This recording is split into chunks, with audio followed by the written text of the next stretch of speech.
رسول الله صلى الله عليه وسلم بادروا بالأعمال سبعا وهل تنتظرون إلا إلى فقر منسن وغنى مطغٍ ومرض مفسد أو حرم مفلذ أو موت مهجة أو دجال شره غائب وينتظر والقيامة والساعة أدهى وأمر. أخرجه الترمذي. اللهم صل على محمد وعلى آل محمد كما صليت على إبراهيم وعلى آل إبراهيم إنك حميد مجيد. اللهم بارك على محمد وعلى آل محمد كما باركت على إبراهيم وعلى آل إبراهيم إنك حميد مجيد. আল্লাহ পাকের দরবারে শুকর আদা করছি যে আল্লাহ পাক আমাদেরকে কিছু সময়ের জন্য নিজেদের সংশোধনের উদ্দেশ্যে জরুরি কিছু জিনিস কথার শোনার মাজলিসে বসার তৌফিক দান করেছেন। আলহামদুলিল্লাহ।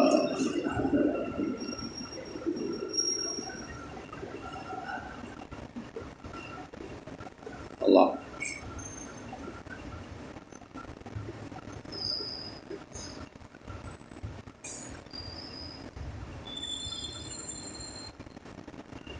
আমি আলোচনা করছিলাম নবী আলাইহিসসালাতু ওয়াসসালামের একটা হাদিসের ব্যাপারে।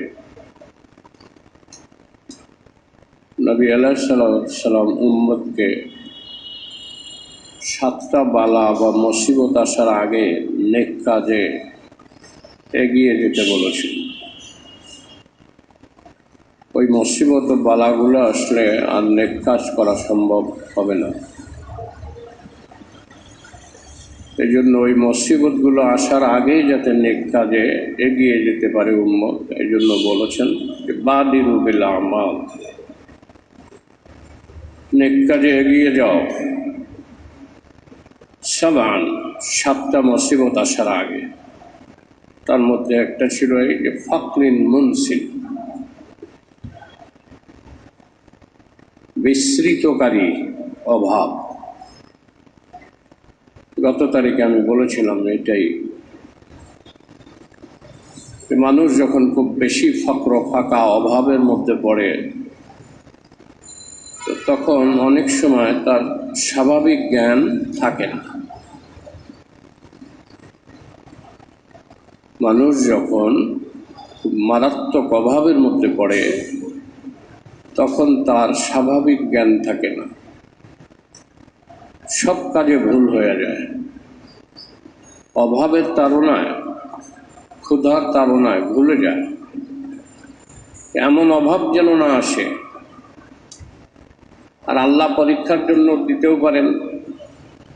কাজে যদি এরকম অভাবের মধ্যে পড়ো তাহলে তো তখন আর আমল করতে পারবো না, ভুলে যাও।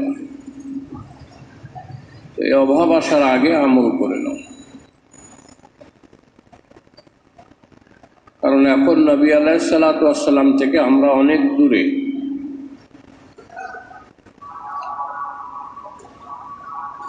আমি আপনাদেরকে অনুরোধ করব, যারা কথা শুনবেন কাছে এসে বসে, আর যদি প্রয়োজন থাকে চলে যান, কিন্তু এইভাবে বসা আমি একদম পছন্দ করি না। আপনি চলে যান, উঠে চলে যান, আন্দোলনে আগে বাড়ি।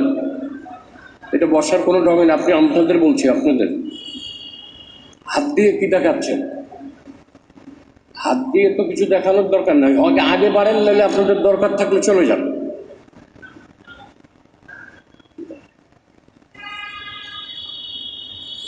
আমাকে হাত দিয়ে দেখাইতেছে, থামেন।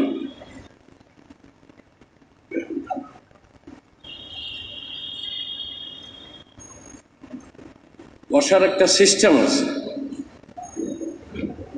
কয়বার বলছি, কতবার বলছি এই জন্য আপনাদেরকে।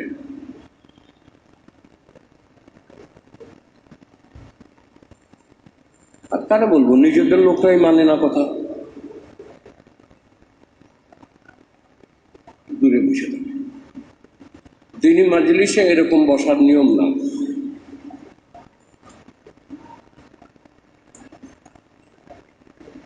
কাউকে তো জোর করা হয় না যে আপনাকে এখানে বসতে হবে। আমি এলানও করি না এই জন্য। আজকে সোমবারের মাজলিসে আমি এলান করি না, কারণ এটা ইসলামী মাজলিস। এখানে টোকা হবে, ভুল ধরা হবে, বলা হবে। যার মনে সহ্য হয়, পছন্দ লাগে বসবেন, না পছন্দ লাগে আপনার মতো আপনি চলবেন।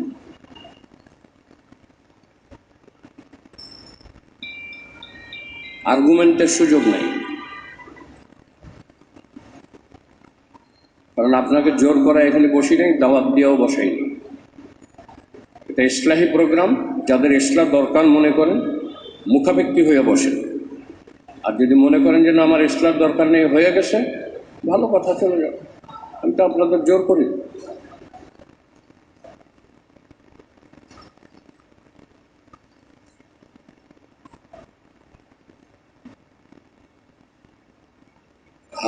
অভাব একটা বড় মারাত্মক জিনিস।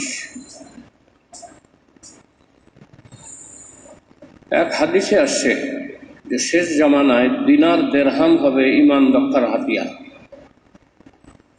কারণ অভাব সবাই সহ্য করতে পারে না। অভাব সবাই সহ্য করতে পারে। নবী আলাইহিস সালাম বলছেন যে অভাবকে পছন্দ করা এটা আমার রীতি। আল্লাহুম্মা আহইনি মিসকিনা, আল্লাহ আমাকে মিসকিন অবস্থায় জিন্দা রাখেন। ওয়া আমিতনি মিসকিনা, আমাকে মিসকিন অবস্থায় মওত দিন। ওয়াহশুরনি ফি জুমরাতিল মাসাকিন, আর কিয়ামতের দিন মিসকিনদের দলে আমাকে উঠায়। আমার নবী অভাবকে পছন্দ করছেন। সেই নবী বলতেছেন যে অভাব সবাই সহ্য করতে পারে না। কিছু মানুষ আছে যারা, খুব কম সংখ্যক মানুষ, অভাবে পড়লে স্বভাব ঠিক থাকে। আর কিছু মানুষ না, বেশিরভাগ মানুষের অভাবে স্বভাব ঠিক থাকে না। অভাবে কি থাকে না? স্বভাব ঠিক থাকে না। তারপরে নবী আলাইহিস সালামের দিন, আল্লাহর দিন, নবীর তরিকা কত সহজ। বলছেন যে কেউ যদি অভাবের তাড়নায় চুরি করে তাহলে তার হাত কাটা যাবে না। ইসলামী দণ্ডবিধিতে অভাবের তাড়নায় যদি কেউ চুরি করে হাত কাটা যাবে না। যদি জানা যায়, বোঝা যায় যে লোকটা অনাহারী, ক্ষুধার্ত, নবী আলাইহিস হুকুম দিয়েছেন তার হাত কাটা যাবে। আর 10 দিরহামের কম যদি হয় তাইলেও হাত কাটা যাবে। চুরিকৃত সম্পদ যদি 10 দিরহামের চেয়ে কম হয় বা 10 দিরহাম পুরা না হয় তাহলে হাত কাটা যাবে।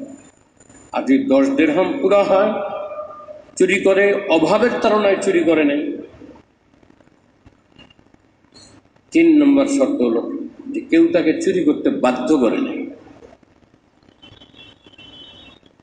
আসে কিছু মানুষ নেপথ্যে থাকে, নেপথ্যে থেকে কাউকে দিয়ে কিছু কাজ করায়। সব ভেঙে বলার দরকার নাই, আপনারা বুঝবেন। তারা গোপনে থাকে, পর্দার অন্তরালে থাকে, থেকে তাদের লোকজনকে দিয়ে করায়। 3টা শর্ত। কেউ তাকে বাধ্য করে নাই, ক্ষুধার তাড়নায় চুরি করে নাই, এবং 10 দিরহাম হয় নাই, কম হচ্ছে চুরিকৃত সম্পদের মূল্য। এই 3টা শর্ত পাওয়া গেলে তার ইসলামী দণ্ডবিধি তার জন্য কার্যকর হবে না।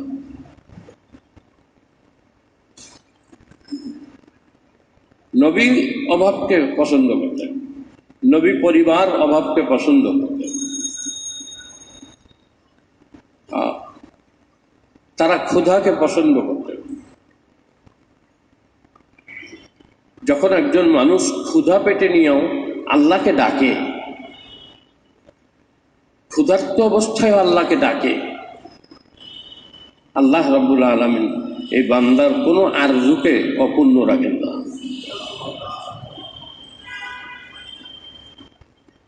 আর যে ক্ষুধার্ত অবস্থায় আল্লাহকে ডাকে আর আল্লাহ যে সাড়া দেন, এটা তার কি বলে যে কনসাস বা সাবকনসাস ক্যাচ করে, বুঝেছে, উপলব্ধিতে আসে, তাহলে সে আর কিছু চাইবে না। সে কি করবে না? আর কিছু চাইবেও না। কারণ যে মজা ভাগ আল্লাহ এমন কিছু দেন অভাবের কারণে যদি অভাবী হওয়া সত্ত্বেও সততার উপরে থাকে, মানুষের কাছে ধাত না পাতে, সওয়াল না করে, তাহলে আল্লাহ রাব্বুল আলামিন তাকে ইলিম ও হেকমত দান করেন। যেই ইলিম আর হেকমত পায়া সে তখন আর মহামূল্যবান জিনিস মনে করে দুনিয়ার কোনো সম্পদের কাছে আসতে পারবে না। এই জন্য সেই যুগে যখন বিভ্রান্তি, মিথ্যা, ধোঁকা, প্রতারণা এগুলোর ছড়াছড়ি অত ছিল না, ছিল কিছু কিছু, আমভাবে ব্যাপকভাবে ছিল না। ওই সময় মোহাম্মদ ইবনুল হাসান শাইবানি, ইমাম শাফি সাহেব বলছেন যে আমি মোহাম্মদ ইবনুল হাসানের কাছে ঋণী, তার ইলিম না হইলে আমি ইমাম শাফি হইতে পারতাম না। মোহাম্মদ ইবনুল হাসান যখন আবু হানিফার 10 থেকে উঠে যেতেন বা ইমাম আবু ইউসুফের 10 থেকে উঠে যেতেন, বাসায় যেতেন, তো বাসায় যাওয়ার সময় বাদশার বাড়ির পাশ দিয়ে যেতে হতো। তখন তিনি এলান করতেন, হে বাদশার ছেলেরা, আজকে দর্শে আমরা এমন কিছু পাইছি যে তোমার পুরা বাদশাহী দিয়েও সেটা কিনতে পারবো না। এটা হলো ইলিম ও হিকমত। এটা বোঝা যাবে কেউ যদি অভাবী থাকা সত্ত্বেও সততা এবং নিষ্ঠার উপরে কায়েম থাকে, অটল অবিচল থাকে, তো আল্লাহ পাক তাকে ইলিম ও হিকমতের যে স্বাদ আস্বাদন করান সেটা বুঝে। এই জন্য দেখা গেছে যে অলি আল্লাহদের জীবনে এই ভুকা ফাঁকাই ছিল অবস্থা।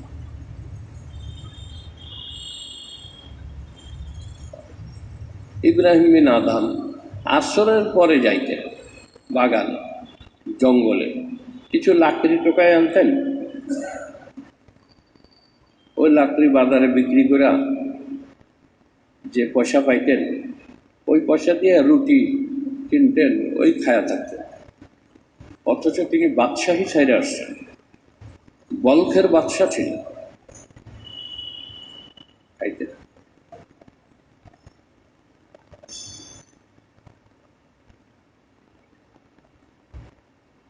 এটা তার দৈনন্দিন জীবনের একটা অবস্থা ছিল, চিত্র ছিল। হালাল উপার্জন করতেন, বলখের বাদশাহ লাকড়ি বেচা খাইতেছেন। ইলিম ও হিকমতের কি রহস্য তার সামনে উন্মোচিত হয়েছে, এগুলো আলোচনা করলে বা এইসব আলোচনা শুনলে স্বাভাবিক অবস্থায় থাকা যায় না। এই জন্যে যদিও নবী অভাব পছন্দ করেছেন, নবী পরিবারের সবাই অভাবকে পছন্দ করেছেন, অভাবী ছিলেন, সাহাবীদের অধিকাংশই অভাবী ছিলেন, ক্ষুধার্ত ছিলেন, কিন্তু দিনের উপরে, ইসলামের উপরে, ইসলামের প্রচার ও প্রসারে সাহাবা রিদওয়ানুল্লাহ আলাইহিম আজমাইনের ক্ষুধা ও তৃষ্ণা বাধা হয়ে দাঁড়ায় নাই। কিন্তু নবী জানতেন বা বুঝতেন বা আল্লাহর মাধ্যমে জেনেছেন যে আখেরি জামানায় এমন একটা সময় আসবে যখন মানুষ অভাবের উপরে ধৈর্য ধরতে পারবেন।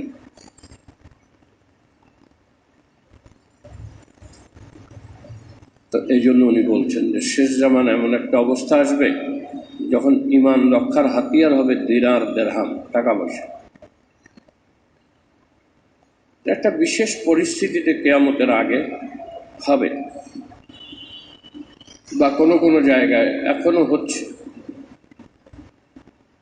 শুরু হয়ে গেছে।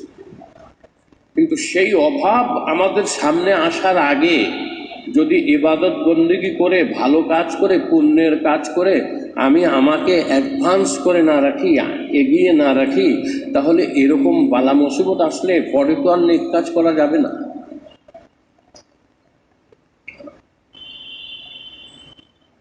কইবে যে চলেন নামাজ জামাতে যাই, নামাজ পড়াই, ক্ষুদার জ্বালায় নড়তে পারতাছি না, আপনি জামাত করে আন যান। পেটে ক্ষুদা, হাঁটতে পারতাছি না, শক্তি নাই, আপনি নামাজ পড়ে আসেন। এই যে জামাত ছুটে গেল, জামাত ছুটে গেল। আল্লাহ, অভাব, এরকম অভাব যেটা মানুষকে তার স্বাভাবিক কার্যক্রম ভুলিয়ে দেয়, এরকম অভাব আসার আগে নেক কাজে এগিয়ে থাকো। নেক কাজে, নেক কাজ করে পুণ্যের পাল্লাকে ভারী করে রাখো, নেকির পাল্লাকে ভারী করে রাখো। আও গিনান মুদগিন, 2 নম্বর, অবাধ্যকারী সম্পদ, মালদার, সম্পদশালী, অবাধ্যকারী সম্পদশালী হওয়ার আগে নেক কাজ করে এগিয়ে থাকো। কারণ যদি সম্পদ এসেই যায় এমনভাবে, তাহলে তোমাকে সম্পদ অবাধ্য করবে যদি তুমি 3টা শর্ত না মানো। 3টা শর্ত আগে না থাকে, তাহলে ধনীরা পথভ্রষ্ট হবে, গোমরা হবে, অবাধ্য হবে তার সম্পদের কারণে। নাম্বার 1, নেক কাজে অভ্যস্ত হওয়া। নাম্বার 2, পুণ্যবানদের সাহচর্য উঠানো। নাম্বার 3, ইসলাম সম্পর্কে, দিন সম্পর্কে প্রয়োজনীয় মাসাইল ও জ্ঞান হাসিল করা। এই 3টা যদি তোমার ধনী হওয়ার আগে আসে, আর এই 3টা আসার পরে যদি তুমি ধনী হও, তাহলে অসুবিধা নেই। আর যদি এই 3টা না থাকে, তুমি নেক কাজে অভ্যস্ত ছিল না, জ্ঞানী পুণ্যবানদের সাহচর্যও ছিল না, এবং ইসলামের উপরে প্রয়োজনীয় জ্ঞান তুমি অর্জন করনি, এই 3টা বা 3টার যে কোনো একটা যদি তোমার থেকে অনুপস্থিত থাকে, এমত অবস্থায় যদি তোমার কাছে সম্পদ আসে, তাহলে ওই সম্পদ তোমাকে অবাধ্য করে দেবে। ওই সম্পদ সে কাজে লাগবে। যদি ভদ্র থাকে, সম্পদ এসে তাকে ইতর বানায় দেবে। শুধু অভদ্র বানাবে তাই না, সম্পদ এসে তাকে ইতর বানাবে। যদি 3টা না থাকে, সম্পদ আসলে তাকে অহংকারী বানাবে। সম্পদ আসা এটা একটা বালা, টাকা পয়সা আসা এটা একটা বালা, মুসিবত। আর যদি ওইটার প্রতি আকাঙ্ক্ষী হয়ে থাকে, তাহলে তার কোনো কথাই নেই। তাহলে তো একে 1-2 ব্যাপার, কিনা 10 বার, কিনা 10 বার বেচা যাবে। কোনো নীতির বালাই থাকবে না, কোনো নীতি আদর্শের উপরে সে থাকবে না, কারণ সে তো সম্পদের আকাঙ্ক্ষী। আর অনাকাঙ্ক্ষিতভাবে, অযাচিতভাবে তার কাছে বিপুল পরিমাণ সম্পদ চলে আসছে, অথচ তার 3টা যোগ্যতা আগে নাই: নেকির উপরে অভ্যস্ত, পুণ্যবানদের সাহচর্য, আর যথেষ্ট পরিমাণ দিনী প্রজ্ঞা ও জ্ঞান। এই 3টা যখন নাই, এখন যদি তার টাকা পয়সা আসে, ভদ্রলোক যদিও আগে ছিল এখন ইতর হয়ে যাবে, বিনয়ী যদিও আগে ছিল এখন অহংকারী হয়ে যাবে। আর এই কথা স্বতঃসিদ্ধ যে অভাবের থেকে সচ্ছলতা মানুষকে বেশি অবাধ্য করে। যুগ যুগ ধরে অভিজ্ঞতার আলোকে এটাই দেখা যাচ্ছে। মানে দলিল প্রমাণের এখানে দরকার নাই। কোনটার দরকার নাই? যে সম্পদশালী ব্যক্তি থেকে অভাবী ব্যক্তিরা দিন মানে বেশি, অপেক্ষাকৃত। আর যাদের অঢেল সম্পদ হয়ে গেছে, আর ওই টাকা পয়সার মহব্বত অন্তরে জমা হয়ে গেছে, দিনের কোনো পরোয়া নাই। এই জন্য দেখবেন মসজিদের জন্য চাইলে 5,000 10,000 নাই, বেশির চেয়ে বেশি খুব দান ছিল 1,00,000 টাকা দিবে। আর ক্রিকেট খেলার জন্য পয়লা নম্বরে 1,00,000 2,00,000 দিয়ে দিবে। কি এরকম মানুষ নাই দুনিয়াতে? আচ্ছা,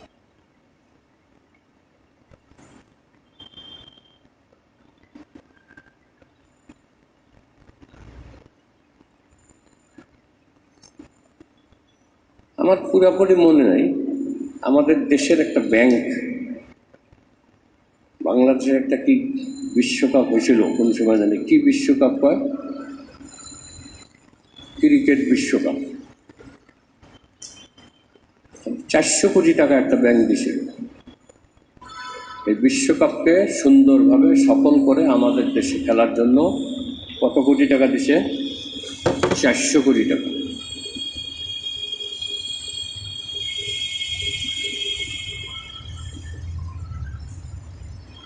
অবাধ্যতার সীমা থাকা চাই। দেখবেন গান বাজনা হইতেছে, মাজারে ওরস হবে, টাকা দিয়ে রাখছে আর অগ্রিম, যা খরচ হয় করো আমি দিয়ে দেবো, দিয়ে দিছে অগ্রিম।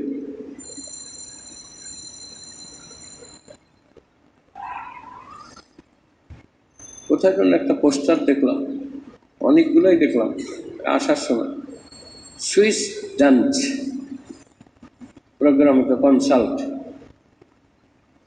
দেখা যায় যে এরকম ধরনের গান বাজনার কনসাল্টের জন্য দেখা গেছে যে কোটি কোটি টাকা দিচ্ছে।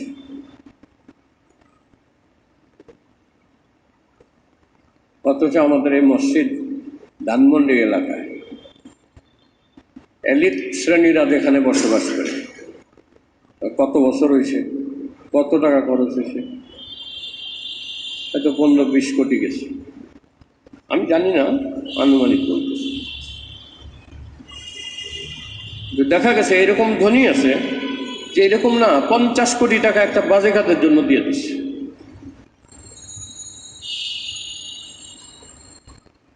অথচ মসজিদ কত বছর ধরে আমাদের চেষ্টা চলতেছে, মানুষকে উদ্বুদ্ধ করা হচ্ছে, অনেক মানুষ এটার জন্য খাটতেছে, কিন্তু এখন পর্যন্ত মসজিদ আমাদের কমপ্লিট হয়নি। গিনান মুতদিন, ওই ধনাঢ্যতা, যেই ধনাঢ্যতা মানুষকে অবাধ্য করে দেয়, আল্লাহর অবাধ্য করে দেয়, এটা একটা বালা, এটা একটা মুসিবত। এই মুসিবত আসার আগে নেক কাজ করো, পরে নেক কাজ করতে পারবা না। যাও করছিল ওইটি সব খোয়াবা, পাপ কাজ করে।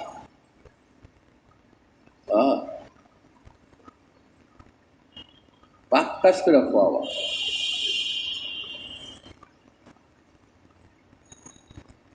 কোথায় জন্য এইদিকে একটা স্টেডিয়ামে ভারতের এক শিল্পী ছিল, সেই কনসাল্টকে কামিয়াব করার জন্য একজনের ব্যাপারে জানি 2 কোটি টাকা দিচ্ছে। আজ থেকে বেশ কয়েক বছর আগে ভারতের এক শিল্পী আছে শ্রেয়া ঘোষাল, শ্রেয়া ঘোষাল আসছিল, তার কনসাল্টকে কামিয়াব করার জন্য, সার্থক করার জন্য 2 কোটি টাকা দিচ্ছে।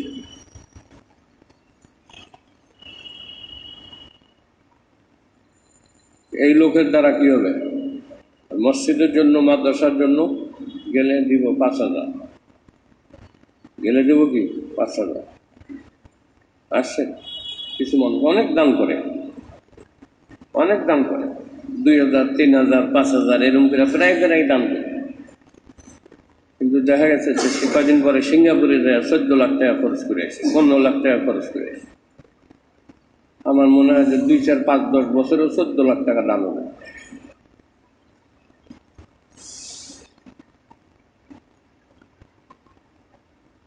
এই জন্য বুজুর্গানের দিন বলছেন, হযরত আশরাফ আলী থানভী রহমতুল্লাহ আলাইহি বলেন, পয়সা আসলে পয়সা খরচ করার, পয়সা হলো সাপের মতো। পয়সা কি সাপের মতো। কাজে সাপকে বশীভূত করতে যেমন মন্ত্র লাগে, সম্পদকে আল্লাহর সন্তুষ্টির পথে খরচ করার জন্য মন্ত্র লাগে। আর এই মন্ত্র কি? এই যে তিনটা আগে যেটা বলছি, নেক কাজে অভ্যস্ত হওয়া। একটা হলো নেক কাজ করা, আর একটা হলো নেক কাজে অভ্যস্ত হওয়া। দুইটা এক জিনিস না। একজনে জামাতে নামাজ পড়ে, আর একজনে জামাতে নামাজ পড়তে পড়তে অভ্যস্ত হয়ে গেছে। তো অভ্যস্ত হওয়া আর কদাচিৎ দুই অক্ত এক অক্ত জামাতে পড়া, এটা কি এক কথা নাকি? দিনী কাজে, নেক কাজে অভ্যস্ত হওয়া, পুণ্যবান ও নেককারদের সাহচর্য অবলম্বন করা এবং প্রয়োজন অনুযায়ী দিনের প্রয়োজনীয় প্রজ্ঞা ও জ্ঞান হাসিল করা। এই তিনটা বিষয় যখন একজন ধনীর কাছে আসবে, তো দেখা যাবে যে সে তখন তার সম্পদকে দিনের জন্য খরচ করছে। কি জন্য খরচ করছে? দিনের জন্য, দিনের কামিয়াবির জন্য খরচ করছে। আল্লাহর এরকম বান্দাও অনেক আছে, অনেক আছে। একজন রিক্সাওয়ালা সম্পর্কে জানি যে সে আমাদের মসজিদে প্রতিদিন রিক্সা চালায়, রাত্রেটা পায়। আমাদের মসজিদে এসে এসা পরে রিক্সাটা রাইখা, আগে ওই পাশে রাখতো, এখন ওই পাশে রাখে, উত্তর পাশে রাইখা দান বাক্সে কিছু দান করে, দান কইরা তারপর যায়, এশার নামাজ পড়া তারপর যায়। সারাদিন রিক্সা চালায়া সে নিয়ত করে নিছে, এখন কত দেয় আমি জিজ্ঞেস করিনি। তা আমি বলি যে আপনি তো প্রায় দেখি আপনার দান বাক্সে কিছু করেন, দান করেন। তো হুজুর আমি নিয়ত করে রাখছি সারাদিন রিক্সা চালায়া যা পাই এর একটা অংশ আমি আল্লাহর ঘরের জন্য দিই। আল্লাহ। সাহাবীদের মধ্যে হাতে গোনা কয়েকজন সম্পদশালী ছিলেন, যেমন ওসমান ইবনে আফফান, তৃতীয় খলিফা ওসমান রাদিয়াল্লাহু, আব্দুর রহমান ইবনে আউফ। আব্দুর রহমান, যাকে তাজেরুর রহমান, আল্লাহর ব্যবসায়ী বলা, বহু সম্পদ অকাতরে ইসলামের জন্য বিলায় দিয়েছে। ওসমান গনি রাদিয়াল্লাহু তাআলা, তার সাখাওয়াত প্রসিদ্ধ, তার দান ছিল তা প্রসিদ্ধ। যদি অযাচিতভাবে আপনার কাছে সম্পদ আসে আর এই তিনটা মন্ত্র আপনার কাছে না থাকে, মনে থাকবে না কোন তিনটা মন্ত্র? নেক কাজে অভ্যস্ত হওয়া, নেককারদের সাহচর্য অবলম্বন করার আগ্রহ এবং ধর্মীয় প্রয়োজনীয় জ্ঞান। এই তিনটা যদি না থাকে তাহলে সম্পদ আসলে আপনাকে কি করবে? অবাধ্য বানায় দেবে, স্বেচ্ছাচারী বানায় দেবে।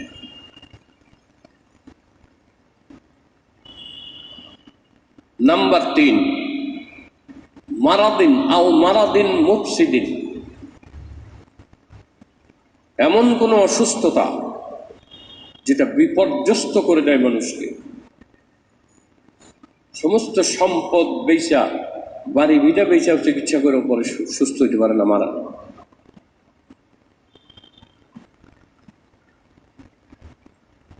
এমন অসুস্থতা, আল্লাহ আল্লাহ মাফ করেন। বলে যে এরকম অসুস্থতা আসলে তুমি আর নেক কাজ করতে পারবে না। তাহলে অসুস্থতা এমন যে অসুস্থ সে কিসের নামাজ পড়তে যাবে? হাঁটতেই পারে না, সে তো খাইতেই পারে না, তখন তার সব ইবাদত ক্লোজ হয়ে বন্ধ হয়ে যায়। অসুস্থ তো সে। তবে আল্লাহর যে সকল বান্দারা নেক কাজে এগিয়ে আছে, অর্থাৎ অসুস্থ হওয়ার আগে বিভিন্ন নেক আমলে অভ্যস্ত ছিল, অসুস্থ হওয়ার কারণে আল্লাহ রাব্বুল আলামিন সে যদিও ওইসব ইবাদত করতে পারে না, কিন্তু সুস্থ অবস্থায় করত বিধায় অসুস্থ অবস্থা তাকে ওইসব নিয়ামত দান করেন। উদাহরণস্বরূপ কেউ জামাতে নামাজ পড়বে, এখন এমন অসুস্থ হয়েছে যে সে আর জামাতে আসতে পারে না, তো সে যে ঘরে বসে বসে নামাজ পড়ে তার জামাতের প্রতি ওয়াক্তে জামাতের সওয়াব পায়। কেন পায়? যে সে জামাতে অভ্যস্ত ছিল। কি ছিল? অভ্যস্ত ছিল। তাহাজ্জুদে অভ্যস্ত ছিল, এখন অসুস্থতার কারণে তাহাজ্জুদে উঠে তাহাজ্জুদ পড়তে পারে না। তো না পড়লেও আল্লাহ পাক তাহাজ্জুদের সময় তার নামে ফেরেশতাদের বলে নেন, নামে আমলে তাহাজ্জুদ লিখতে থাকে। এশা কাওয়াবিন পড়তে পারে না, নফল পড়তে পারে না, শুধু কোনো রকম ফরজ নামাজ পড়ে। তাও এমন অসুস্থ, এই ফরজ নামাজটা যে পড়ে ঠিক মতো উজু করতে পারে না, আর তায়াম্মুম করবে সেটাও সে পারে না। কাজে অসম্পূর্ণ অজু বা অসম্পূর্ণ তায়াম্মুমের দ্বারা শুধুমাত্র ফরজ নামাজটা পড়তেছে। তাহলে এই অসুস্থতা আসলে আর ইবাদত করা যাবে? যাবে না। এই জন্য নবী আলাইহিস সালাম বলছেন যে এরকম অসুস্থতা যা তোমাকে বিপর্যস্ত করে তোলে, তোমাকে বিধ্বস্ত করে দেয়, এই অসুস্থতার চিকিৎসার জন্য তুমি সব বিক্রি করে অযাচিত অনেক টাকা পয়সা, অগণিত টাকা পয়সা তুমি খরচ করছো, কিন্তু সুস্থ হবে না। এই সুস্থতাও হয় না, আর ইবাদত করাও তৌফিক হয় না। যদি আগে অভ্যস্ত হয়ে থাকো কোনো নেক কাজে, শুধু ওই নেক কাজের সওয়াব অসুস্থ অবস্থায় আল্লাহ পাক দিতে থাকেন।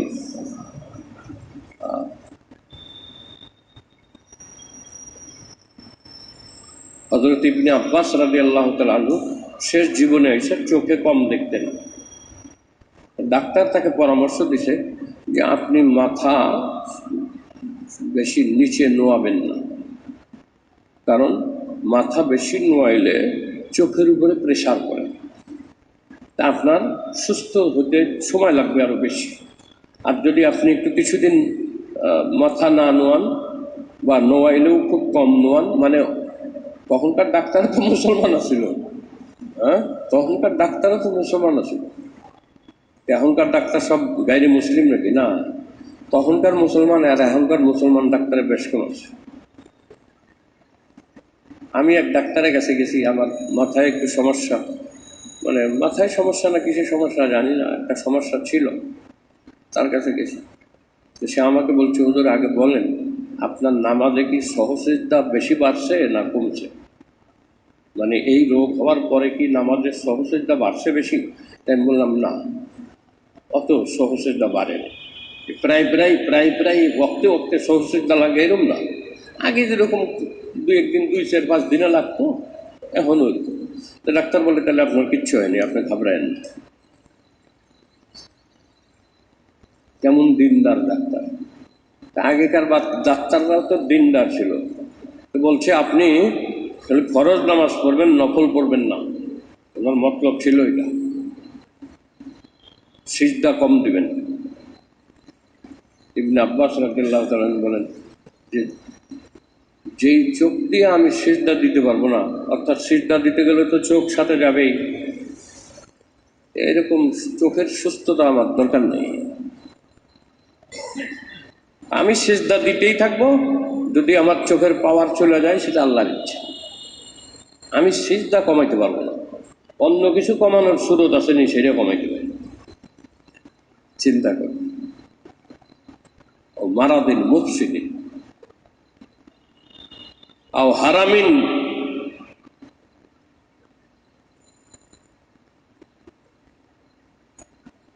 মুফনিজিন। মুফনিজ বলে হলো নির্বোধ বানায় দেয়, হারামিন মানে বার্ধক্য, এমন বার্ধক্য যেই বার্ধক্য পৌঁছলে মানুষ নির্বোধ হয়ে যায়, এমন সব আচরণ করে। পোলাপানও এরকম করে না, পোলাপানেরও কিছু বুদ্ধি থাকে, শিশু কিশোর বালকেরও কিছু বুদ্ধি থাকে, কিন্তু এই বুড়ার কোনো বুদ্ধিও নেই, নির্বোধ হয়ে যায়। আহা,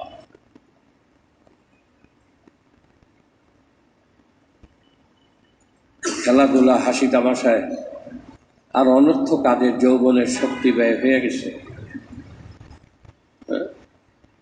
এখন এই ব্যক্তি আর চাইলেও বেশি ইবাদত করতে পারবে না, ওই ধৈর্য তার হবে না, বেশিক্ষণ বসে থাকতে পারবে না, সিজদায় থাকতে পারবে না, মসজিদে এলে অস্থির লাগবে, পারবে না।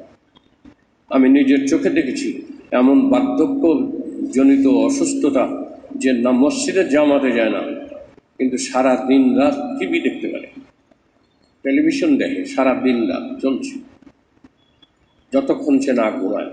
আর যতক্ষণ সে জাগ না থাকে সব কাজ করে টিভি খোলা, টিভির সামনে বসে। তো যে যেই কাজে অভ্যস্ত হয়েছে এ তো এটাই করবে, বার্ধক্য আসলেও সেটা করবে, মনে না থাকলেও ওইটাই করবে।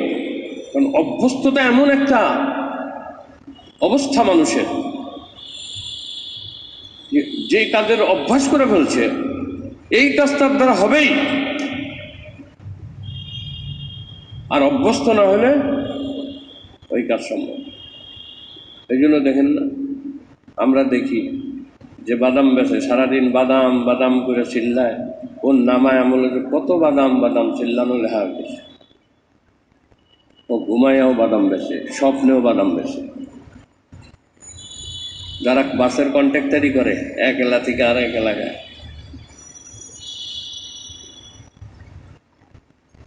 মমাদপুর মমাদপুর করে মোহাম্মদপুর আর কয় না, এটারে সংক্ষেপ করতে করতে আমি মমাদপুর মমাদপুর মমাদপুর করে যতবার চিল্লায়, ঘুমাইয়াও মমাদপুর করে চিল্লায়।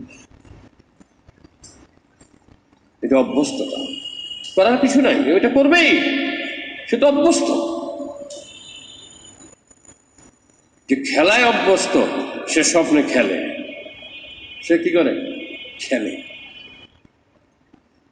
আমরা পড়াশোনায় অভ্যস্ত,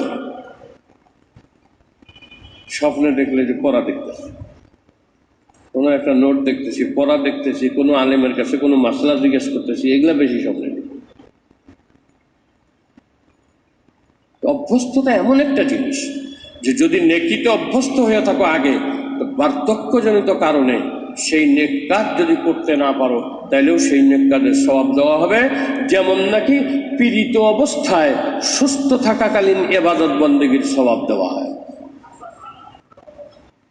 ঠিক তেমনি ভাবে বার্ধক্যজনিত কারণে তুমি যদি ইবাদত বন্দি করতে না পারো, কিন্তু আগে যদি ইবাদত বন্দিগিতে অভ্যস্ত হয়ে থাকো, তাইলে তুমি উজু ছাড়াই নামাজ পড়া ভালো। বার্ধক্য তো ওটা নির্ভর, অজু আসে না নাই সেটাও বুঝে না, মনে আছে অজু আছে। কারণ দেখেন না, নামাজ পড়ে 14 বার, পড়ছে কয়ে পড়ছেন আপনি, আবার মনে হয় যে পড়ি নাই নামাজ। আবার দেখা গেছে নামাজ পড়েই নাই, তারে নামাজের কথা কইছে যে আসর নামাজ পড়েন, পড়লাম না আসর নামাজ, পড়ছি তো আসর নামাজ পড়ছি। ছেলে মেয়ে যদি বলে, স্ত্রী পুত্র পরিজন যদি বলে, মানে না, নামাজ পড়ছি না, কয়বার পড়বো, আসর নামাজ 2 বার পড়েনি, অথচ পড়ে নাই। আবার দেখা গেল যে মাগরিবের নামাজ 3-4 বার পড়তেছে, জিজ্ঞাসা করে বলছে যে পড়ছেন আপনি, কয় না পড়ি নাই, এই জন্য পড়তেছে, পড়ি নাই, অথচ আগে 2-3 বার পড়ছে। অভ্যস্ততাই রেখে কাজে বার্ধক্য আসার আগে জীবনের এই শক্তি সামর্থ্যকে একটা পূর্ণ কাজে অভ্যস্ত করে। আল্লাহর পথে থাকতে চান, আল্লাহর সন্তুষ্টি চান, তো বার্ধক্য আসার পূর্বে কিছু নেক কাজে এমন অভ্যস্ত হন যে বার্ধক্যজনিত কারণে যদি সেই নেক কাজ করতে নাও পারেন, তাহলে ওই জন্য আল্লাহ সওয়াব দেয়। আল্লাহ এই জন্য ইব্রাহিম বিন আদহামের কথা বলছিলাম না, মনে হইল ইব্রাহিম বিন আদহাম বলখের বাদশাহী ছেড়ে দিয়েছেন, দরবেশ হয়েছে। আব্বাসীয় খেলাফতের যুগে খলিফা মুতাসিম বিল্লাহ একদিন ইব্রাহিম বিন আদহামকে দরবারে ডাকছেন, গেছে, জিজ্ঞেস করছেন যে আচ্ছা আপনার পেশাটা কি, আপনি বাদশাহী ছেড়ে দিয়ে আসছেন, দরবেশ হয়েছেন, আপনার পেশা কি? বাদশাহ তো, বাদশার সাথে তো আর যেমন তেমন কথা বলা যায় না, সম্মান দিয়ে। ইব্রাহিম বিন আদহাম বলে, দেখুন, যারা দুনিয়ার প্রত্যাশী আমি তাদের জন্য দুনিয়া ছেড়ে দিয়েছি, আর যারা আখেরাতের অন্বেষী, আখেরাত অন্বেষণকারী, আমি তাদের জন্য আখেরাতকে ছেড়ে দিচ্ছি। অর্থাৎ বুঝাইতে চাইছেন যে যারা দুনিয়ার প্রত্যাশী, দুনিয়ায় সুনাম সুখ্যাতি সম্পদ মর্যাদা এগুলো চায়, আমি তাদের জন্য দুনিয়া ছাড়ছি, তোরা নেগা, আমার দরকার নেই। আর যারা আখেরাতের আরাম আয়েশের অন্বেষণের জন্য ইবাদত বন্দেগী করে, মুজাহাদা করে, আমি তাদের জন্য আখিরাতের আরামকেও ছেড়ে দিচ্ছি।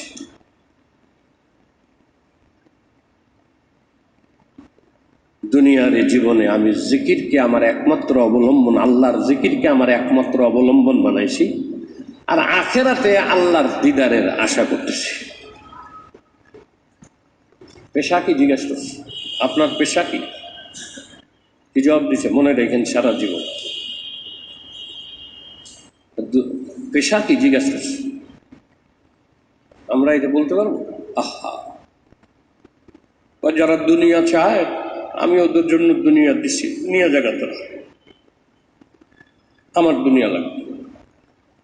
আর যারা আখেরাত অন্বেষণকারী, আখেরাতের বেহেশত চায়, আরামায়েশ চায়, এই জন্য ইবাদত বন্দি করে, আমি তাদের জন্য আখেরাতের আরামায়েশকে ছেড়ে দিছি। তোরা নেগা, আমার শুধু দুইটা জিনিস দরকার। দুনিয়ার এই হায়াতে আমার জবানে, আমার কলবে সর্বদা আল্লাহর ধ্যান, জবানে আল্লাহর জিকির, এটাকে আমি অবলম্বন করছি। আর আখেরাতে শুধুমাত্র আল্লাহর দিদারের প্রত্যাশী হয়ে আসছে। কি বলছি?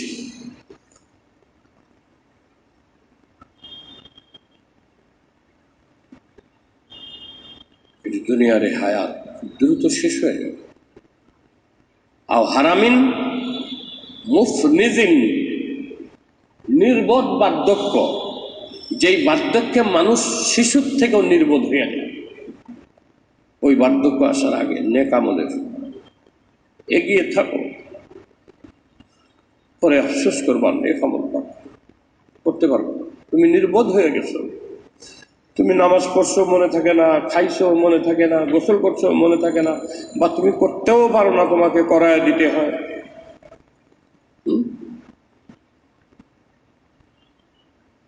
শিল্প ব্যাংকের জিএম ছিলেন, আমাদের এখানে নিয়মিত মুসল্লি ছিলেন। বেচারা আমাকে খুব ভালোবাসতেন।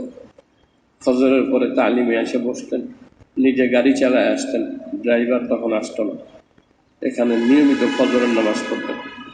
মারা গেছেন কয়েক মাস ছিল, মারা গেছেন বেচারা। আমাকে বারবার ফোন দিয়ে বলতেন, হুজুর আমি তো উজু করতে পারি না, আমি বাথরুমে যেতে পারি না, উজু করতে পারি না, আমি কি তায়াম্মুম করে নামাজ পড়বো? আমি কে হ্যাঁ পড়েন। হুজুর আমি তো ভুলে যাই, সূরা কেরাত সব ভুলে যাই, আমি কি করবো? আমি কি যা মনে আসে এটা দিয়ে নামাজ পড়ব।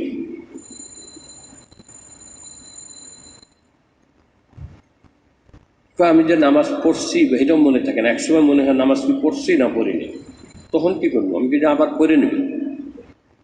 যদি না পড়ে থাকেন শুধু 4 রাকাত ফরজ পড়বেন। যদি সূরা কেরাত মনে আসে ভালো কথা, যদি মনে না আসে যা মনে আসে, যেই সূরা মনে আসে ওইটা দিয়েই পড়বেন, কোনো অসুবিধা। আল্লাহর কাছে চলে গেছে বেচারা। খুব দান দক্ষিণা করতেন, খুব ভালো মানুষ ছিলেন। বার্ধক্য এমন একটা জিনিস, কাজে এই বার্ধক্য আসার আগে নিজের জীবনে নেকির পুঁজিকে বাড়ায় নেন, এইটাই নবী আলাইহিস সালামের বলার উদ্দেশ্য। কয় নম্বর গেল? 4 নম্বর। 5 নম্বর, আও মাউতিন মাজহাজিন,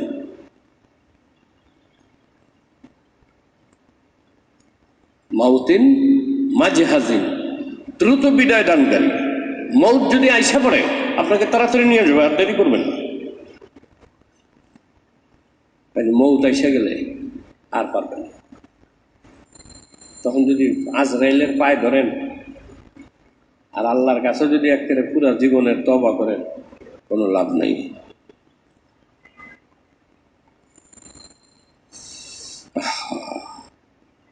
হযরত ফুজাইল ইবনে আয়াজ বলেন, মানুষ মারা যায় 3টা আক্ষেপ নিয়ে।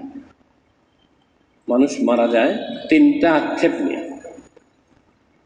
দুনিয়াতে যা চাইছিল, যে জিনিসটার আশা করছিল, পার্টিকুলার নির্ধারিত কোনো বিষয়, সেটা পায় না। কাজে কাঙ্ক্ষিত বস্তু না পাওয়ার আক্ষেপ। নাম্বার 2, আশা পূরণ না হওয়ার আক্ষেপ। অনেক আশা থাকে। আর 3 নম্বর, আখেরাতে যে যাইতেছে, আখেরাতের সম্বল জোগাড় হয় নাই। 3টা আফসোস নিয়ে মানুষ মরে, প্রত্যেক মানুষ। এই আফসোস থাকে তার।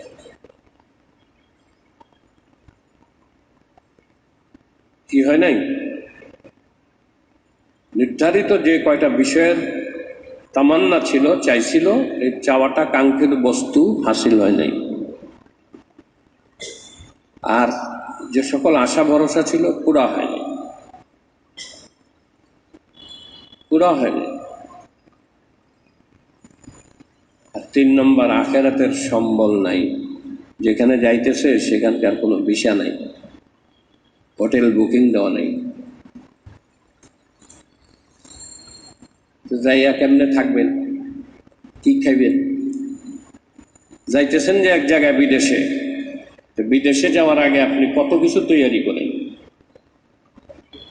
পাসপোর্ট না থাকলে পাসপোর্ট করেন, ভিসা নেন, হোটেল বুকিং দেন, কয়দিনের জন্য যাবেন, সেখানকার কারেন্সি সংগ্রহ করেন, থাকতে হবে সেখানে কারেন্সি সংগ্রহ করেন। আবার সেই দেশ থেকে ফিরে আসার সময় স্ত্রী পুত্র পরিজন আত্মীয় স্বজনের জন্য গিফট নিয়ে আসেন। তো বিদেশে যাওয়ার জন্য কত প্রস্তুতি থাকে। কিন্তু আপনি এমন একটা বিদেশে যাইতেছেন যে বিদেশ থেকে আর এই দেশে আসা হবে না, সেটা হলো মৌত। মৌত আপনাকে এমন দেশে পৌঁছায় দিবে যেই দেশ থেকে পুনরায় এই দুনিয়াতে কেউ কোনোদিন আসে নাই আর আসতে পারবে। আর যদিও কেউ ঘটনা 2-4টা এরকম আসে, তারা আসছেন দুনিয়াতে, জীবিত হয়েছেন, কিন্তু ওই ক্ষণিকের জন্য আবার তাৎক্ষণিকভাবে মারা গেছে। যেমন ঈসা আলাইহিস সালামের জীবনে ঘটনা আছে। তিনি কোনো কবরস্থানে যাইতে একটা মাথা পাইছে, মানুষের মাথা, মানে মাথার হাড্ডিটা, এটা কি কয়, খুলি। আল্লাহ পাকের কাছে ওনার তো আল্লাহ একটা পাওয়ার দিছিল, কুম্বি ইজনিল্লাহ বলে মরা যাতা হইল। যখন কুম্বি ইজনিল্লাহ বলছে, তখন ওই খুলির অংশ পৃথিবীর যে সকল জায়গায় ছিল সব কিছুর থেকে তার অংশ বাইরে হয়ে আসছে, আইসে একসাথে হয়ে দেহ গঠিত হয়েছে।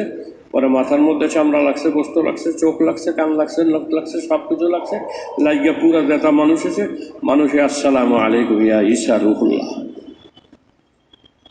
আপনার পরিচয় কি?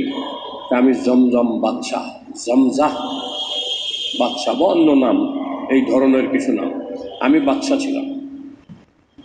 তারপর আপনার মৌত কেমনে হইল, কি সমাচার? তেহের মৌতের ঘটনা শুনাইছে, শুনাইয়া কি করছে, পরে আবার মরে গেছে।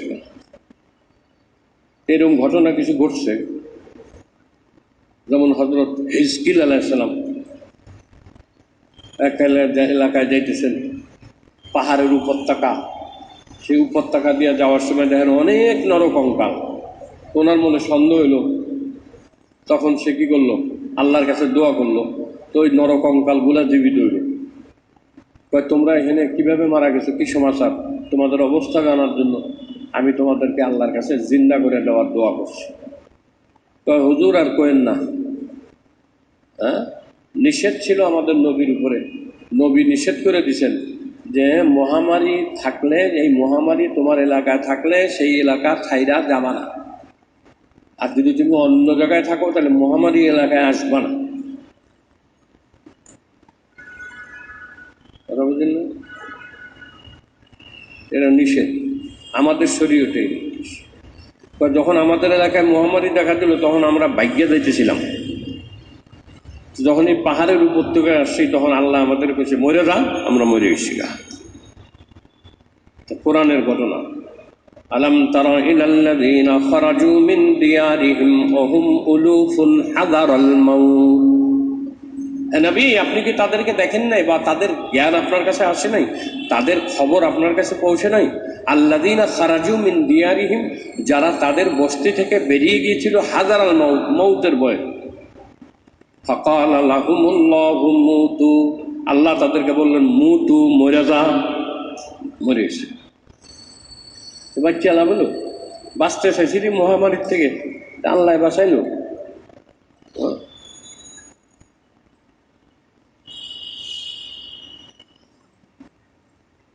এই করোনাতে কত অভিজ্ঞতা হইল,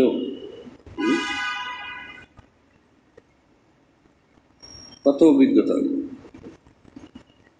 একেবারে কি জানি, আগে তো ড্রেস পরছেই, তার উপরে আবার একটা কি জানি ড্রেস কিনছিল, তার উপরে মাস্ক তো পড়ছেই, তার উপরে আবার প্লাস্টিকের টিকা লাগাইছে, এগুলো সব লাগায় লুগায় গেছে, তারপরেও করোনা হয়ে মরেছে।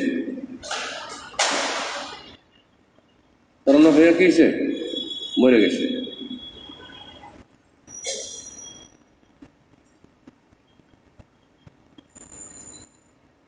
আমি এক ডাক্তারের কাছে যাই, আমার খুব মহব্বতের ডাক্তার, তারা জিজ্ঞাসলাম আপনি ওই গ্লাসের ভিতরে বই থেকে আমার দেখবেন, আমার প্রেশার মাপবো কেডা, আমার গায়ে হাত দিয়ে দেখবো কেডা? তো পরে প্রেশার আইসা আমার দেখে দেখে প্রেশার টেশার দেখছে। তাই আমি বললাম এত ঢুকছেন কে ভিতরে, গ্লাসের ভিতরে এত ঢুকছেন, হ্যাঁ ড্রেসের ভিতরে ঢুকছেন, তারপরে উপরে আর একটা কি আবার বোরখা লাগাইছেন, এই বোরখা লাগায় আবার প্লাস্টিকের খাঁচা লাগাইছেন মাথার উপরে, হেলমেট হেডি হুডি লাগায় আবার গ্লাসের ভিতরে গেছেন। এত দূরের থেকে সতর্কতা ইসলামে আছে না? হ্যাঁ সতর্কতা আছে, সতর্কতা আছে দেখে এইরকম সতর্কতা, সতর্কতা আছে দেখে এইরকম সতর্কতা, আর কিছু কইনি। পরে ডাক্তাররা কয় আমার করোনা হয়েছিল, আমি কই না করোনা হয়েছিল না কি হয়েছিল আল্লাহ ভালো জানে, ডাক্তাররা করোনা হয়েছিল কইলে আমি মানব নাকি? ডাক্তাররা একটু প্রমাণের রিপোর্টে পাওয়া গেছে লাংসে ইনফেকশন পাওয়া গেছে। লাংসে ইনফেকশন তো আগে হইতো, নিউমোনিয়া হইলে আরো বিভিন্ন কারণে লাংসে ইনফেকশন হইতো না, তখন করলাম করোনা ছিল হইতো না, তখন লাংস ইনফেকশনের ওই চিকিৎসাই দিত। এখনও লাংসে ইনফেকশন হয়েছে, পরীক্ষায় পাওয়া গেছে। তাহলে যে করোনা, এটা ডাক্তাররা কয়, আমি অস্বীকার করি না আবার স্বীকারও করি না, আল্লাহ ভালো জানেন, আল্লাহ আলাম। ডাক্তাররা যখন আমারে বললো করোনা হয়েছে, আমি ডাক্তারের ফোন দিলাম, আমার ডাক্তার বললো আপনার তো আমার যা মনে হয় করোনা হয়ে গেছে, আপনি তাড়াতাড়ি হাসপাতালে আসবেন। পরীক্ষা নিরীক্ষা করে হাসপাতালে ভর্তি 6 দিন ছিলাম। 6 দিনের মধ্যে আল্লাহ আবার ইমপ্রুভমেন্টটা খুব তাড়াতাড়ি হয়েছে, আল্লাহ করেছে, আবার সুস্থ হয়েছে। আমি আল্লাহর কাছে দোয়া করছি, আল্লাহ রমজান এসে গেছে, তুমি আমারে আগে পরে ওষুধ দিতে পারলা না, এখন রমজান এসে বসে আমার তারাবি পড়াই, আমি তারাবি না বললে তো কোরআন যুগ বললে দেবো, সর্বনাশ হয়ে যাবো, তুমি তাড়াতাড়ি সুস্থ করে দাও, আল্লাহর হেল্প করে। আপনারাও দোয়া করছেন, আলহামদুলিল্লাহ। কার দোয়া? আপনাদের দোয়ার কারণে হয়তো আল্লাহ ভালো করে আইসে আমি তারাবি করেছি। কিন্তু প্রথম দিন নামাজ পড়াইতে গিয়ে গোলমাল করে আলাইছি সাংঘাতিক, মনে আছে যারা পড়ছেন এরা জানেন। যেদিন তারাবি ফার্স্ট হইলো ওই দিন এশার নামাজ পড়তে যায় এইরকম গোলমাল করছি, জীবনে কোনোদিন এরকম গোলমাল করিনি। ব্রেন কাজ করতেছিল, চিয়েরই মুসল্লিরা লোকমা দিতেছে, আমি কি ভুল করছি আমার মনে হইতেছে, কি করবো বল। যাই হোক, কোনো রকমের সান্তা কষ্ট করছি, পরে তারাবিতে আল্লাহ পড়াইছে, আল্লাহ পড়ছে। এখন কয়েকদিন কিছুদিন আগে সে ডাক্তার ফোন দিয়েছে আমার, হুজুর দোয়া করেন, আমি তো ইউনাইটেড হসপিটালে ভর্তি, আমার করোনা হয়েছে। আমি চিন্তা করেন না, আল্লাহ ভালো করে দেবো, করোনা হলে যে মরে যাবেন গা এরকম কোনো কথা নেই। আমার দৃঢ় বিশ্বাস আপনি তাড়াতাড়ি সুস্থ হয়ে যাবেন। এইটা বলতে হয় রোগীরে, হাদিসে নবীজি এই কথা বলছেন যে কত মানুষ সুস্থ হয়ে গেল এই রোগের থেকে, আপনার সুস্থ হবেন, কোনো চিন্তা করেন না, এটা করবেন। আপনি হাই হাই তোমার করোনা হয়েছে, কত মানুষ মরে গেল গা, আরে তার তো জানা যাও জুটলো না, সর্বনাশ, এখন কি উপায় হবো, হায় হায় রে, এই কথা যদি আপনি কন তো এবারে তো আদা মরা হয়ে যাবো এখনই।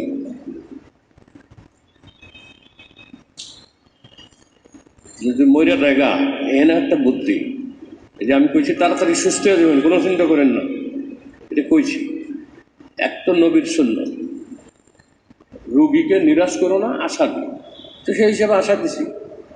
এখন যদি এই লোকটা মইরাও যায়, তাহলে আমি যে তারা আশা দিছি সে তো আর অন্য কেউ জানে না, এ তো মইরেই গেছে গা, মানুষের কাছে জানাজানি হতো না। আর যদি আল্লাহর রহমতে তাড়াতাড়ি বাচ্চা যায়, তাহলে আমার কেরামতি বাড়ি, এই হুজুর করছে আমারে, আমি মরতাম না, আল্লাহ তাড়াতাড়ি ভালো করে দেবো, এই হুজুর কামেল হুজুর, এই হুজুর সাংঘাতিক কামেল হুজুর, খুব ভালো হুজুর, দোয়া করছে ভালো হয়ে গেছে, আমার কেরামতি। আসলে আমার কেরামতি দিচ্ছি না, রাজ ভেদের কথা আমি সব কয়ে দিই, কারণ আমি তো সুনাম সুখ খেতে চাই না, এটা আমার কয়ে দিতে অসুবিধা নেই। আল্লাহর মতো সুস্থ হয়ে গেছে, এখন আইসে আবার রুগী দেখতেছে। তো এখন দেখি যে আর আগের মতন ওইরকম ড্রেস পিনতে দেয় না। তো মনে চাইল যে জিজ্ঞেস করি, ডাক্তার সাহেব আপনার সেই ড্রেস কই গেল, পিনলেন না? তো এই কথা আর কই নাই, বলে উনি শরম পাইব বেচারা। আমি আর বলি নাই, মনের কথা মনেই রাখছি। আল্লাহ সুস্থ করেন, আল্লাহ ভাগ্যে দেবেন কো? আপনার মৌত থাকলে আপনি বাঁচবেন কো? আহারে, আমাকে পুরা ইসলাম স্টাডি করে দেখান যে নবীর যুগ থেকে নিয়ে এই পর্যন্ত, এই করোনার আগ পর্যন্ত পৃথিবীর কোনো জায়গায় কোনো দেশে নামাজের জন্য নিষেধ করা হয়েছে মসজিদে আসতে। নবীর যুগে মহামারী হয়েছে, সাহাবীদের যুগে মহামারী হয়েছে।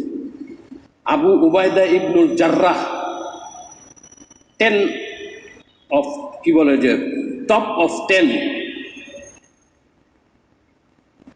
যে জান্নাতি সাহাবী তাদের মধ্যে একজন আবু উবায়দা ইবনুল জাররাহ, তিনি মহামারীতে মারা গেছেন। মুআয ইবনে জাবাল ইয়ামানি কিসে মারা গেছেন? মহামারীতে মারা গেছেন। যদি আল্লাহ আপনার মৃত্যু রাখে, শহীদ শাহাদাতের মৃত্যু হবে। কিন্তু আপনি আমাকে ইসলাম স্টাডি করে যে কেউ আমার দেখান যে হুজুর ইসলামের ইতিহাসে আমি পাইছি যে অমুক জায়গায় অমুক মহামারীর কারণে এলান করা হয়েছিল যে আপনারা মসজিদে আসবেন না। একটা ঘটনা দেখেন।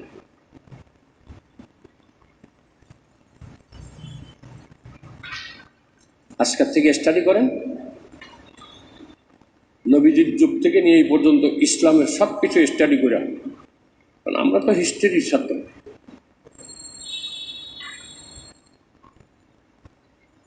কিছু পড়াশোনা তো করছি, আপনাদের মতো বেশি না করলো। ইসলামের ইতিহাস পরীক্ষা লিখছিলাম 48 পৃষ্ঠা। আমার 48 পৃষ্ঠা লেখার অর্থ হলো 96 পৃষ্ঠা, কারণ আমার লেখা হাতের ছোট। আমি একটা পেজের মধ্যে 14 থেকে 15 লাইন লিখছি, 14-15 লাইন লিখছি আমি আমার খাতার পেজে পরীক্ষার হলে, কলেজের পরীক্ষায় ডিগ্রিতে 48 পৃষ্ঠা লিখছি হিস্ট্রি। তা আমরা কিছু তো পড়ছি, ইতিহাসের কিতাব হাতে গুনে 15-20টা তো বলতে পারবো, পড়ে দেখছি কোনোখানে পাইনি। যদি আপনারা কেউ পান আমার একটু দেখেন, জানাই। অথচ এমন একটা পরিস্থিতি যে এখানে কি হলো, মৌতের ডরে ঘোষণা হইতেছে, আর কিছু নামধারী লেবাসধারী মৌলবি সাহেব প্রশাসনকে বুঝাইছে তারা হলো ইসলামিক ফাউন্ডেশনের মৌলবি সাহেব। ইসলামিক ফাউন্ডেশনের মৌলবি সাহেব প্রশাসনকে বুঝাইয়া ওয়াক্তিয়া নামাজে 5 থেকে 10 জন, ওয়াক্তিয়া নামাজে 5 জন, জুমার নামাজে 10 জন। আসেন এই ঘোষণা প্রথম করোনার সময়। এখন পর্যন্ত বাইতুল মোকাররমে এক কাতার ফাঁক করে আর 3 ফিট ডিস্টেন্স করে দাঁড়ায়। বাইতুল মোকাররমে এখনো করে। আরে বাবা, আমরাও তো মাঝে মধ্যে সামসামি করি, কারো না কারো করি, একটু মৃত্যু করি, তাই বলে কে এত করতে হইব? আমি বারবার বলছি যে ইহুদিদের নীতি, ইহুদিরা এরকম ফাঁক ফাঁক করে দাও। যদি কারো অসুস্থ থাকেন তিনি মসজিদে আসবেন না। আমি বারবার মসজিদে বলছি আপনি অসুস্থ হলে মসজিদে আসবেন না, বাসায় নামাজ পড়েন। আর যদি ফাঁক করে দাঁড়াইতে চান তাইলেও বাসায় গিয়ে নামাজ পড়েন। ওই নেই আমি মসজিদে বলছি, আল্লাহ জানে আমি এটার উপরে বড় কঠিন ছিলাম।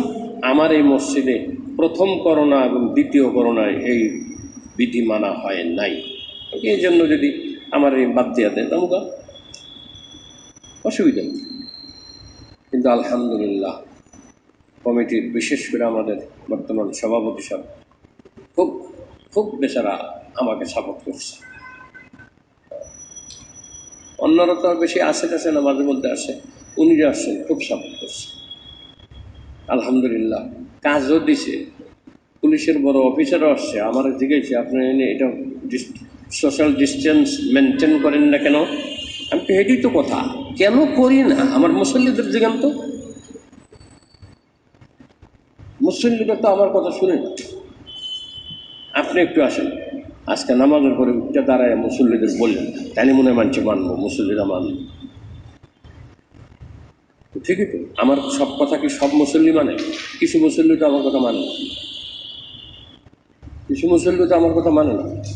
যদি মানতো তো আমি একটা কথা বলে তো সাথে সাথে আমল হতো।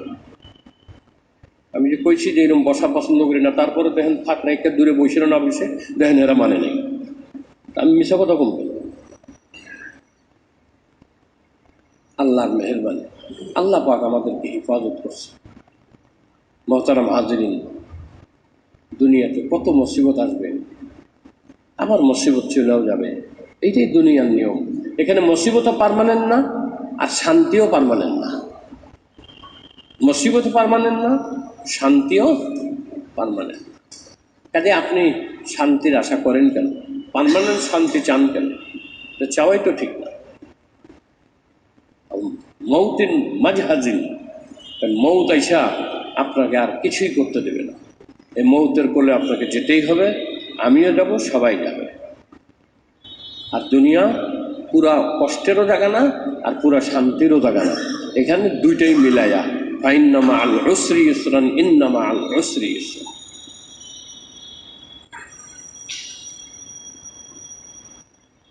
একটা মুসিবত আসবে, যন্ত্রণা আসবে, বিচ্ছেদ আসবে, বিরহ আসবে, কষ্ট আসবে, আবার শান্তিও আসবে, আবার মিলনও হবে, আবার কি হবে, প্রশান্তি আসবে, আবার অন্তরের মধ্যে এক ধরনের আনন্দ আসবে। কিন্তু আবার এটা ঘুরবে, এইভাবেই ঘুরবে, চাকা এইভাবে ঘুরে একেবারে সাজানো আছে। যখনই কোনো মুসিবত আসলো আপনি নিশ্চিত হয়ে যান সামনে আপনার একটা আনন্দ আছে, আর যখনই কোনো আনন্দ আসলো নিশ্চিত হয়ে যান আপনার শীঘ্রই একটা চিন্তা, দুশ্চিন্তা আসবে।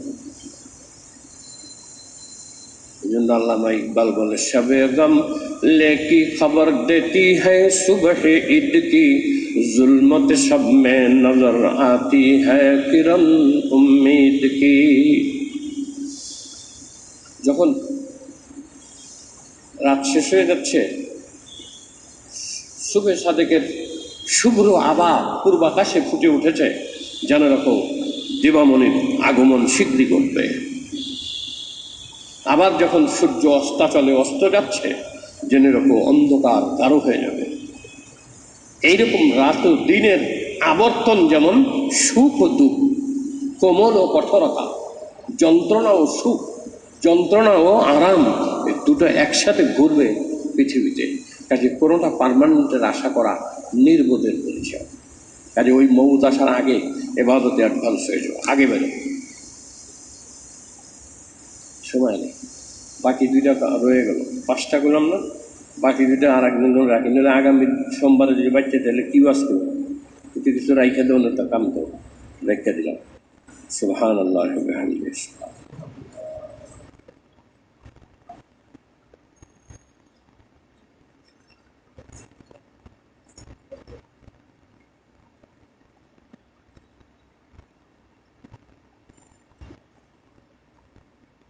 آمين برحمتك.